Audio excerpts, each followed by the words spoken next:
Most closets aren't empty, they're full. And yet, many women still stand there feeling like nothing quite works. If you've ever had that experience, having enough clothes, even good clothes, and still feeling unsettled when you get dressed, this is for you. It's a quieter reset, a way of understanding why clothing often doesn't feel right, and why that discomfort is rarely personal. Many women care deeply about what they wear.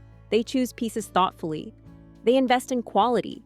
They try to be intentional. And still, when the clothes are on, something feels off. That feeling often turns inward. Maybe I don't know how to dress. Maybe my body just doesn't work with clothes. If that sounds familiar, there's something important to say first. You're not imagining it. And you're not doing anything wrong. Why this keeps happening. And why it isn't personal. When clothes don't work, it's rarely because of the body wearing them. More often, it's about mismatch. A piece can look completely fine on the hanger. There's nothing obviously wrong with it. But once it's on a body, the proportions don't quite settle. The eye keeps adjusting. The wearer keeps adjusting. Nothing is failing. It just isn't landing. Sometimes, when just one element shifts, a proportion, a bit of structure, a sense of balance, that unsettled feeling softens. Often the change is so small, it's easier to feel than to describe.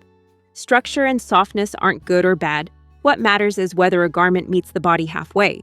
Sometimes structure asks the body to conform to it. Sometimes softness offers no grounding at all. Both can feel uncomfortable, not because they're wrong, but because they're mismatched. And then there are trends. Certain silhouettes circulate everywhere. They photograph beautifully. They work incredibly well on some bodies. But when they're worn without context, they can feel demanding, as if they only work under very specific conditions.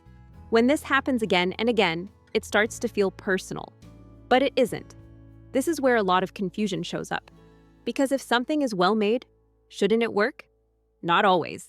A piece can be beautifully constructed. You can feel the quality immediately. And still, it can ask a lot from the body. It might require constant awareness, adjustment, a certain posture or way of moving. When that demand is slightly reduced, not replaced, just softened, the experience often changes. This isn't about price, and it isn't about better or worse. It's about compatibility. One piece creates effort, another creates ease. Quality tells us how something is made. It doesn't tell us how it will feel once it's lived in. When that becomes clear, a lot of self-blame can fall away. There's a quieter question that changes how getting dressed feels. Instead of asking, should I be wearing this? There's another question. Does this support me? Support shows up subtly. There's less adjusting, less checking, less awareness of the clothes themselves. The body isn't performing for the garment. The garment is working quietly in the background. That calm usually comes from a small shift, not a transformation. Support feels like ease in movement, posture, and attention. This doesn't mean a look is boring. It means it isn't demanding. Support, rather than perfection, becomes the reference point. Before anything changes, awareness changes. You might begin to notice how fabric behaves when you move, whether it flows with you or resists.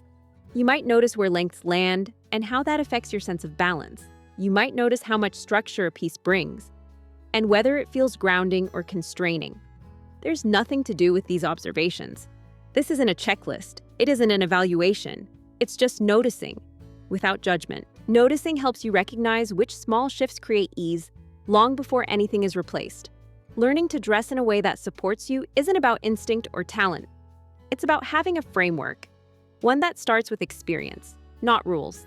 Over time, this idea of support can be explored through real pieces, not to decide what to wear, but to understand why some things feel effortless and others never quite do. If this has helped you see your closet a little differently, that's enough for now.